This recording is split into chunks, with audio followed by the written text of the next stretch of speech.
Hello everybody, in this video I'm going to show you how to fix the freezing in Path of Exile 2. It's a very easy problem to fix, so try not to skip any steps. Okay, first thing you want to do is of course update your graphics drivers. I'm not going to really show you how to do this, you should know how to do this, but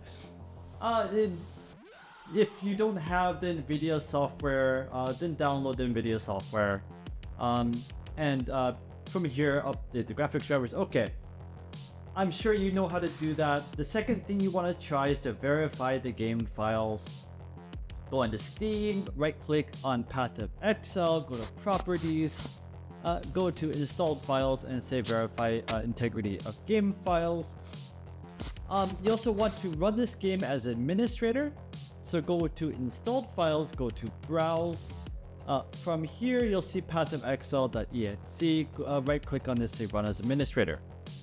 Okay, you've done all of that and it might still be happening. What you're gonna have to do is go into your game and adjust some graphic settings. So the one big thing that makes this game crash is multi-threading.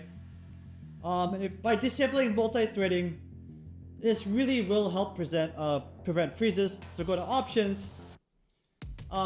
Here, scroll down until you see Engine multi-threading. You want to turn this off. This is the most important thing. The next thing you want to do is try changing the DirectX 12 to Vulkan. And these two things should help your game from crashing. And that is it. If it helped you, leave the video a like. If it didn't help you, leave the video a comment and let me know what the problem is.